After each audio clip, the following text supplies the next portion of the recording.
अस्सलाम वालेकुम। कैसे हैं आप सब? उम्मीद है बिल्कुल ठीक ठाक होंगे। और आज हम जिस प्लांट के बारे में बात करेंगे वो ये वाला प्लांट है जो आप अपनी स्क्रीन पर देख रहे हैं। इस प्लांट को फुटिनिया रेड रॉबिन कहते हैं। ये एक हेज प्लांट है और देखने में बहुत ही खूबसूरत प्लांट है। और इसका सिर्फ हेज ही नहीं बनाया जाता बल्कि इसको मुख्तलिफ़ तरीक़ों से लगाया जाता है। इसको बुशी भी बनाया जाता है।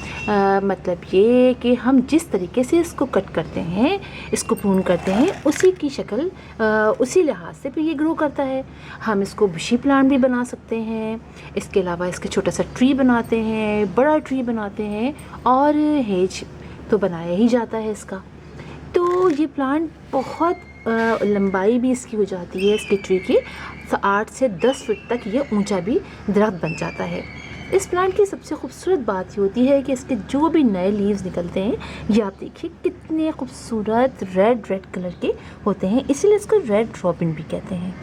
और इसके बाद ये आप ये देखिए थोड़े से ग्रीन, लाइट ग्रीन से हो जाते हैं, जैसे कि आप ये देखिए लाइट ग्रीन। उसके बाद जब ये बिल्कुल समझिए मैच्योर हो जाते हैं तो फिर ये डार्क ग्रीन कलर के होते हैं और काफ़ी ग्लॉसी से इसके लीव्स होते हैं और देखने में अच्छे भी लगते हैं। इसीलिए जब हम इसकी कटिंग करते चले जाते हैं तो जो नए लीव निकलेंगे, इतनी ज़्यादा ब्रांचेस होंगी उतनी ही ज़्यादा इसमें ये रेड रेड से ये लीव्स इसके निकलेंगे। अच्छा, ये प्लांट एक एवरग्रीन प्लांट है और बहुत देखने में प्यारा लगता है। और ये प्लांट आप ये समझिए कि ये प्लांट जब मैंने लिया, आज से समझिए जनवरी में मैंने ये प्लांट लिया था, तो ये छोटा सा बिल्कुल प्लांट था। जब मैंने बहुत से प्लांट लिए थे छोटे छोटे से, तो उसमें ये प्लांट था, वहाँ रखा हुआ था। तो मैंने देखा सब 30 रुपीज़ के वो छोटे छोटे से पाउचेज़ में थे, लेकिन ये जो प्लांट था ये कवर करके काफ़ी रखा हुआ था और ये 50 रुपीज़ का था। तो मैंने पूछा भी, मैंने कहा आप सब प्लांट तो 30 रुपीज़ में दे रहे हैं, आप इसको 50 में क्यों दे रहे हैं? तो उन्होंने कहा कि ये काफ़ी महंगा हमें यहाँ हमने मंगवाया है और अब जो है इसकी हमने कटिंग लगाई है, लिहाजा इसको 50 से कम में तो हम दे ही नहीं सकते।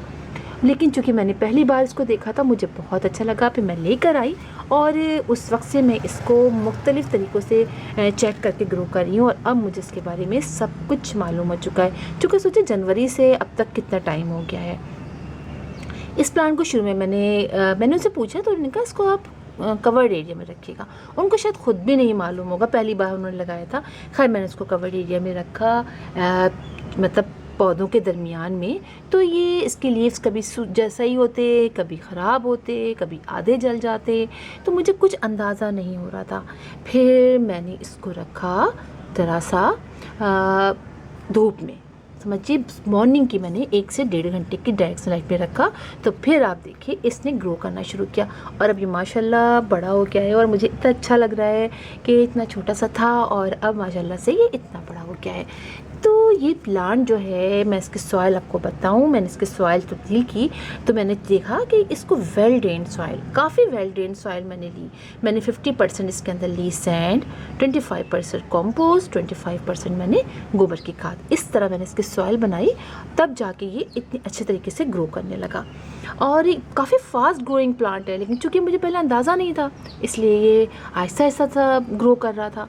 और दूसरी बात ये कि इसको चूँकि पसंद नहीं होता बहुत ज़्यादा पानी, तो इसीलिए हम इसकी वेल ड्रेन्ड सॉइल बनाते हैं। और ज़मीन में जब हम इसको लगाते हैं तो वहाँ भी हम ऐसी सॉइल लेते हैं जो वेल ड्रेन हो, वरना होता ये है कि इस प्लांट में अक्सर फंगस लग जाता है। लिहाजा चूँकि पानी हम कम डालते हैं और ये काफ़ी बर्दाश्त भी कर लेता है, लेकिन पानी को मतलब हम नहीं भी डालते तो काफ़ी हद तक ये बर्दाश्त कर लेता है। लेकिन जब छोटा होता है तो हमें इसको रेगुलरली रोज़ाना पानी देना पड़ता है। लेकिन जब बड़ा हो जाता है और हेज मतलब इसकी बनाई जाती है तब आपको बहुत ज़्यादा इसको पानी की ज़रूरत नहीं पड़ती है। लेकिन वेल ड्रेन सॉइल हम पॉट में ज़रूर बनाते हैं और शुरू में ज़ाहिर बात है एक छोटा सा पॉट होता है तो हम पानी ज़्यादा डालते हैं और लेकिन चेक करके डालते हैं, वैसा नहीं है डाले जाते हैं। और चूँकि बहुत अच्छी वेल ड्रेन सॉइल बनाते हैं तो पानी नीचे से निकल जाता है, इसलिए अगर ज़्यादा पानी डाल देते हैं तो कोई प्रॉब्लम नहीं होती है। एक तो ये बात कर ली हमने और दूसरी बात ये कि इसको फर्टिलाइज़र आप साल में 2 से 3 दफ़ा दे दीजिए। वो बहुत होगा इसके लिए। और 15 डेज से तो हम वैसे भी फर्टिलाइज़र डालते हैं, तो वो आप आसानी इसमें डाल सकते हैं। 15 डेज से जो भी हम फर्टिलाइज़र डालते हैं, चाहे हम गोबर की खाद का डालें, चाहे NPK का डालें, तो 15 डेज से हम लिक्विड फर्टिलाइज़र जो बनाते हैं ना, वो हम इसमें डाल लेते हैं। अच्छा, इस प्लांट में अक्सर फंगस लग जाता है, जैसे मैंने आपको बताया।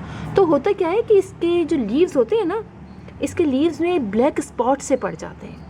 तो आप फ़ौरन जो है वो एंटी फंगल कोई भी है पाउडर ला के या उसके जो लिक्विड होता है वो आप इसमें डाल दीजिए, तो इसमें फंगस जो है वो ख़त्म हो जाता है। क्योंकि पानी मैंने आपको बताया का प्रॉब्लम हो जाता है, तो हमें फिर उसके लिए हमें एंटी फंगल, इसको आप वैसे 15 डेज़ में डाल ही दिया करें तो बेहतर रहेगा।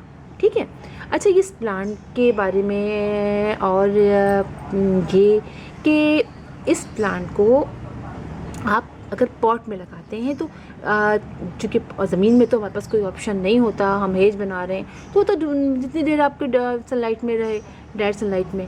लेकिन ये कि जो हम इसमें लगाते हैं, पॉट में लगाते हैं, तो उसको आप बहुत ज़्यादा देर, वो भी 12 बजे से 3 बजे तक डायरेक्ट सनलाइट में आप नहीं रखिएगा, वरना फिर ये प्लांट सूखना शुरू कर देगा, इसके लीव्स बर्न होने लग जाएंगे। अभी देखिए थोड़ा सा ज़्यादा देर रह गया तो मैं आपको दिखाती हूँ, मेरा एक लीव इसमें ना बर्न होने लग गया। मैं भी आपको दिखाती हूँ, बीच में था, मैंने चेक किया था तो फिर मुझे हुआ भी।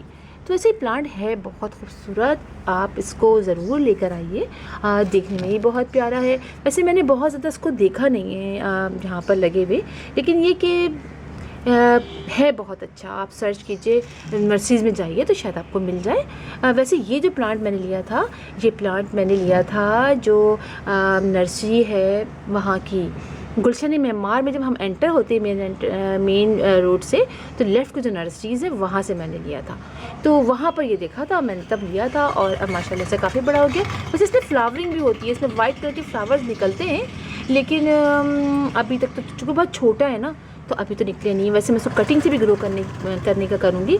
और मुझे अफसोस भी हो रहा है कि मैंने एक ही लिया, जो कि आइडिया नहीं होता, तो मैंने कहा चले एक लेके देखती हूँ। देखिए मेरे को दिखाओ, ये देखिए इसका ये लीफ देख रहे हैं आप, ये बर्न हो गया।